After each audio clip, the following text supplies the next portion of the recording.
Saving Private Ryan. Private Melish's death takes place during the final stand at Ramel. He's upstairs inside a building fighting a German soldier in a close-quarters struggle. Both men grab at each other, swinging whatever they can reach, and the fight moves around the room as neither gains control for long.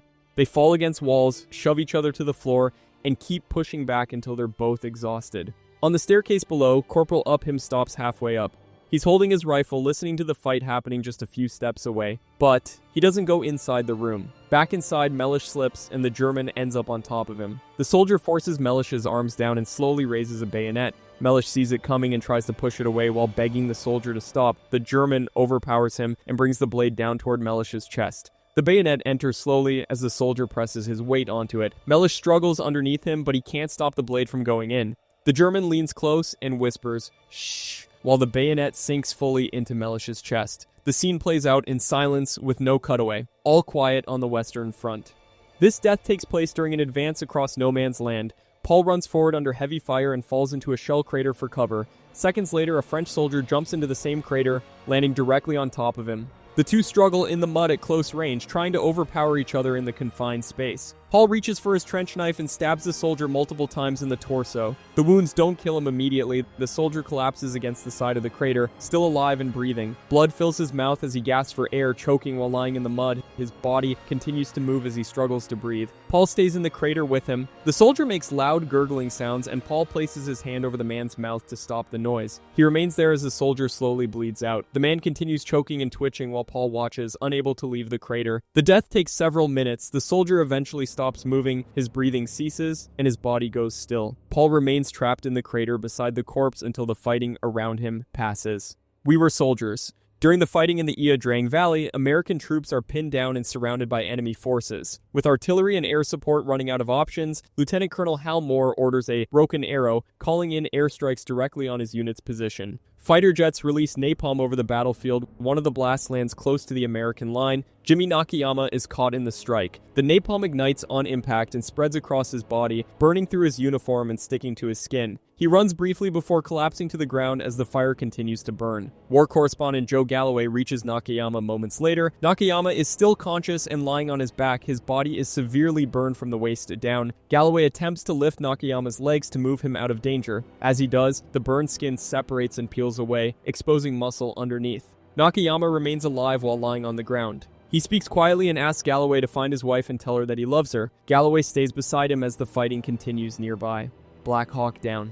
During the battle in Mogadishu, Jamie Smith is hit by a single gunshot while moving through the city. The round strikes his leg and severs his femoral artery. He immediately collapses as blood begins pouring from the wound. His teammates pull him behind cover into a narrow alleyway. Smith remains conscious as the bleeding continues. A medic reaches him and begins treatment without anesthesia. The medic cuts into Smith's thigh to locate the damaged artery. Blood pools rapidly as he reaches into the wound by hand, attempting to find and clamp the vessel. Smith moves and cries out while the medic searches through torn muscle. The artery is briefly located but slips from the medic's grasp. The bleeding resumes at full force. The medic continues working, applying pressure and attempting to control the wound, but the blood loss does not slow. Smith's movements weaken as his body loses strength. As treatment continues, Smith becomes unresponsive. His breathing slows and then stops. The medic keeps working even after the bleeding becomes uncontrollable. Smith dies at the scene from blood loss caused by the severed artery. The firefight continues nearby as his teammates remain in position around him.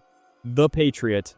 The fight between Benjamin Martin and Colonel Tavington takes place during the final battle on an open field. The two men collide at close range after Martin is wounded and knocked to the ground. Both are armed with blades, and the fight continues without firearms or distance between them. They exchange strikes while grappling in the dirt. Tavington gains the upper hand and moves in to finish the fight. As he advances, Martin counters by driving a bayonet upward into Tavington's throat. The blade enters beneath the jaw and forces its way through the neck, exiting from the back. Tavington remains standing after the strike. Blood immediately pours from his mouth and neck as he staggers backward. He attempts to stay upright while gasping for air. His body jerks in spasms as he struggles to breathe. The wound prevents air from passing normally through his throat, causing blood to fill his airway. Tavington continues choking as his movements weaken. He eventually collapses, still coughing and gasping as blood escapes from the wound. He dies from the throat injury sustained during the bayonet strike, with no interruption to the fight around him.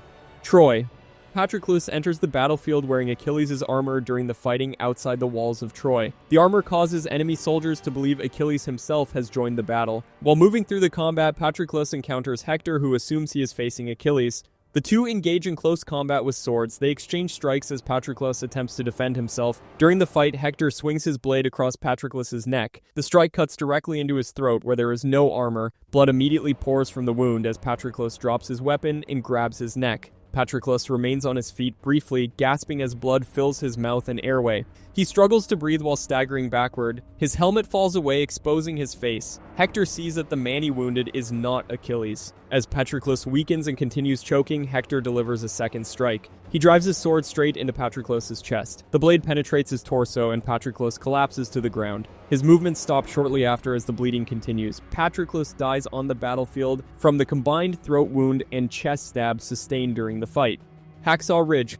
Gunfire erupts during a nighttime ambush on the ridge as American soldiers are caught under heavy fire. Tracer rounds streak through the darkness. Smitty Riker is hit by a bullet to the chest and falls to the ground. The wound causes immediate bleeding and he struggles to breathe as the fighting continues around him. Desmond Doss reaches Riker shortly after. Riker is still conscious and lying on his back. His uniform is torn open at the chest, soaked with blood. Each breath is shallow and uneven. Doss kneels beside him and examines the wound while bullets continue striking nearby positions. Riker attempts to move but is unable to lift himself. Blood continues to flow from the chest wound as his breathing becomes more labored. He speaks while lying on the ground, remaining aware of his condition as Doss stays with him. Doss continues attending to Riker, but the injury prevents effective treatment in the open combat zone. Riker's breathing slows as the blood loss increases. His movements weaken and then stop entirely. Riker dies at the scene from the chest wound sustained during the ambush, with the battle still ongoing around them.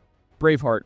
William Wallace's execution takes place in London in the early 14th century after he is sentenced to death by the English crown. He is brought before a public crowd and restrained for the execution process. The execution begins with hanging. Wallace is suspended by the neck and left choking until he begins to lose consciousness. Before the hanging can kill him, he is cut down while still alive. He is then secured to a wooden frame on the ground. The next stage of the execution follows the method known as being drawn and quartered. Wallace is restrained as the executioners proceed step by step. His lower body is mutilated first, his abdomen is then cut open, and his internal organs are removed while he remains conscious. The process is carried out slowly and in full view of the crowd. Wallace's body weakens as the injuries continue. He remains alive through multiple stages of the execution. As the final moment approaches, an executioner raises an axe. Wallace speaks one final word before the axe is brought down. The execution ends with decapitation, concluding the sentence imposed by the crown. 1917. A German plane crashes and burns in an open field during the mission. Lance Corporal Blake reaches the wreckage first and pulls the injured pilot away from the flames. Blake helps the pilot to the ground and gives him water while the fire continues burning behind them. Without warning, the pilot produces a knife and stabs Blake in the stomach. The blade enters his abdomen and is pulled free. Blake steps back and presses his hands against the wound as blood begins spreading across his uniform. He struggles to remain standing and drops to the ground. Blake remains conscious as the bleeding continues. He attempts to breathe steadily but cannot control the blood loss. There is no immediate medical assistance available. His companion stays with him as Blake lies on the ground holding his stomach. As time passes, Blake's breathing becomes shallow and uneven. He speaks while lying there, asking questions as his strength fades. Blood continues soaking into the dirt beneath him. His movements slow as the wound weakens him further. Blake eventually stops responding. His breathing ceases as he bleeds out at the scene from the stab wound. The fire from the crashed aircraft continues burning nearby. The Last Duel. The duel ends on frozen ground as Jacques Legris is knocked onto his back and pinned in the dirt. Jean de Carouge holds him down, pressing his weight into Legris' chest while drawing a dagger. Legris is injured and struggling beneath him but remains conscious and moving. Carouge positions the dagger above Legris' face. Legris turns his head while attempting to resist, but is unable to break free. Carouge then forces the blade downward into Legris' mouth. The dagger pushes through the jaw and continues upward into the skull. The metal penetrates the bone and emerges from the back of the head. Legris' body reacts immediately. His legs kick and his arms tense as blood begins pouring from his mouth and nose. His eyes remain open while the blade stays embedded. He continues moving as the injury takes effect. Carouge maintains pressure until the dagger fully passes through. Legris' movements slow as the trauma overwhelms him. Blood continues to flow as his body weakens. Legris dies on the ground from the head wound sustained during the duel, with the blade having passed completely through his skull. Up next, terribly wrong facts Marvel fans still believe.